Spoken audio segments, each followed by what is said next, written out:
Comme vous le savez, nous sommes des sénateurs. Je suis avec mon collègue Jean-Pierre. Nous sommes les 4 sénateurs de la province du Nord Kivu. Il y a 2 qui sont empêchés. Il y a un qui vient de partir ce matin à Béni. Mais nous qui sommes restés, nous avons l'obligation de présenter d'abord les civilités au gouverneur de la province. Et éventuellement, comme nous sommes l'émanation de la province, nous représentons la province au niveau national. Nous devrons venir ici pour faire rapport au gouverneur de la session qui vient de se terminer, comment ça s'est passé, et recueillir aussi les informations au niveau de l'autorité en ce qui concerne la province, parce que nous devons faire aussi un rapport des vacances parlementaires que nous devons déposer au niveau du Sénat, et c'est à partir de ce travail-là que le Sénat va essayer de travailler parce que nous représentons les provinces. Nous avons en tout cas survolé tous les problèmes de la province. Bien sûr, le plus en actualité et qui nous touche tous, c'est le problème de sécurité au niveau de la province en général et les cas particuliers de Béni. Et nous avons parlé aussi au gouverneur des démarches que les sénateurs du Nord Kivu ont fait au niveau national, et même les députés nationaux aussi en ont fait. Et tout le monde aussi s'est mis debout parce que les problèmes de Béni nous préoccupent tous. L'autorité provinciale nous a donné le tableau de la situation actuelle.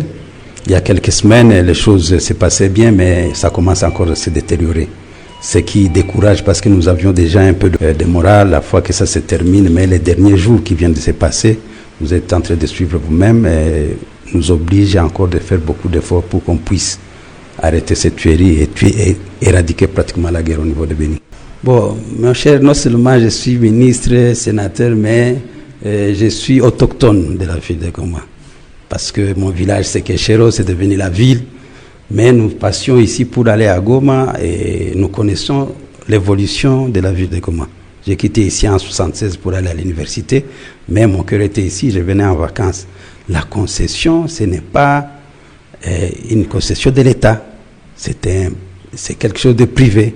Et même nous, comme tu dis, j'étais ministre ici, quand nous étions ministres, nous savions que nous sommes des locataires sans contrat, parce qu'on a squatté pratiquement, vous connaissez l'histoire, quand l'AFDEL est arrivé ici, ils ont occupé ces bâtiments.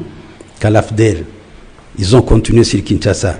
L'ancien gouverneur Seroufouri, qui avait son bureau, là où se trouve la CENI aujourd'hui, a profité, il a occupé les bureaux, et nous, quand nous sommes venus, nous avons occupé les bureaux. Vous comprenez que nous savions que ce n'était pas un bureau de l'État. Et raison pour laquelle, avec le projet PADD qui était venu ici, nous avons négocié à ce qu'on puisse construire les bâtiments du gouvernorat, les bâtiments de l'Assemblée provinciale, des bâtiments pour les ministres et les gouvernorats, dont les bureaux du gouverneur. Et c'est le cas. Les bâtiments ont commencé. Aujourd'hui, ils sont en arrêt, et c'est ce qu'on vient de parler avec le gouverneur. Nous devons tout faire pour qu'on puisse terminer, parce que le propriétaire a vendu, et c'est tout à fait normal. Les gens qui disent que ça appartient à l'État, ils se trompent. Ils n'ont qu'à poser la question aux gens d'ici, aux autochtones, aux anciens, parce aux services concernés. Donc vous comprenez que ce n'est pas vrai. Bon, en tout cas, s'il y a quelqu'un pour me contredire, il n'a qu'à amener les preuves. Mais à ma connaissance, ce n'était pas pour la province. Raison pour laquelle nous avons négocié pour qu'on puisse avoir des bâtiments propres à l'Assemblée provinciale. Pas l'Assemblée provinciale est locataire aussi. Elle est locataire et à Frédélis et même à la baie des Gels. Donc c'est pour cela qu'on avait fait des marches. Si ça appartenait à l'État, on n'allait jamais négocier pour qu'on puisse construire les bâtiments à ces cercles. Mais chacun a le droit de vendre ses biens. Ça peut faire 10 à 20 ans. Mais s'il y a quelque chose qui ne s'aliène pas et qui ne pourrisse pas, c'est l'immobilier. Donc chacun a le droit de vendre ses biens comme il veut.